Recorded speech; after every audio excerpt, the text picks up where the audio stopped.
Atongo ingalikoni ya uli ni mathingilila kana nimeyumbanĩtie gũtwĩkithia President Ruto one term maimotola mute nundu wa kuthosi ivande cia Kenya kwindingi ingine maelesa kana ndini wasakwani twendete wangilili miongweli na muonza kula sio ikanyawa ndetu ila manene ya ndambukane yo ya kiutetiko ya subukia kauntini ya Nakuru. Joseph Kitheka na mauvo Ndini wa ndambuka yo ile alika muthanyani wakeli wa kauntini ya Nakuru. Atongo ya maulini maende yo kima serikali maiweta uthukumi wayo ta muthuku vyo kula kwe mwene nthi vala mutongo wa chama cha DCP Rigathi Gachagua waweta serikali ta yende na uthosi sindu cia vata cia mwene nthi ta kampuni ya Safaricom na hela ya Kenya Pipeline kwivo kuthosi ivande cia Kenya ndiro ciake igwaromba uni mutongo wa Wiper Kalonzo Musyoka vala umbula kana serikali ta yende na uthosi ivande iko ya nthi ya Sudan kwa andu mate a Kenya ulani ute na miao. Kasongo amesumbua sisi, ameua watoto wetu, ameharibu masomo, ameharibu matibabu, ameharibu uchumi, ameharibu biashara, ameuza mali yetu, ameuza Safaricom, ameuza Kenya Pipeline, ameuza Kenya Port Authority, ameuza watoto wetu huko Russia, ameuza passport. Huyu Kasongo ameuza kila kitu katika Jamhuri ya Kenya. Anauza passport ya Kenya. Amepeana passport kwa wauni ambao wanaua halaiki upande wa Darfur. Huyo ni yule Ruto pengine anaamini mauaji halaiki. Wale watu ambao wamekuwa wanaua kina mama na watoto kule Darfur, Sudan.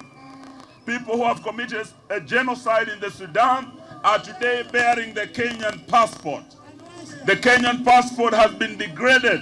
Tumepoteza heshima kwa passport yetu. Vitambulisho vya Kenya wamefungua mpaka wa Kenya na Somalia.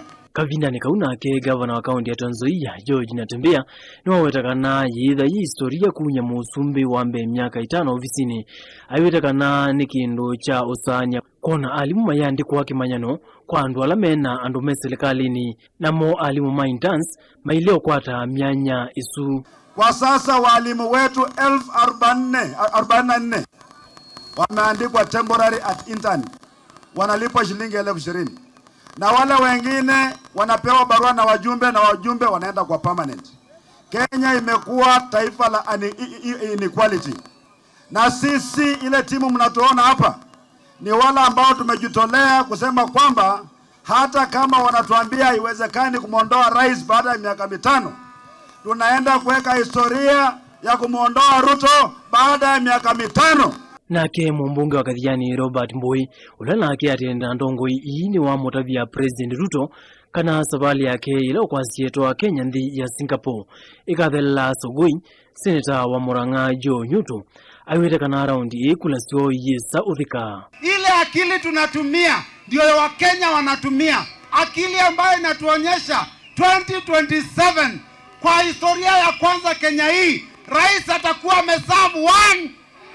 Alafu plani yetu ile Ruto amesema ya kuenda kule Singapore, tunamwambia 2027 hiyo route inaishia Sugoi. Inaishia wapi? Alafu agenda yetu ni agenda ya Wakenya. Agenda yetu tunasema Ruto must. Kasongo hawezi kuiba kura zetu. Wewe mkiangalia mtu kama Rigijini, mtu akuibiwa kura, wakiwa na Kalonzo Musyoka ati aibiwe kura. Ebu semeni wizi wa kura tawe. Joseph Kitheka ngilivotea vilingi wa mauvo Mutongoi TV.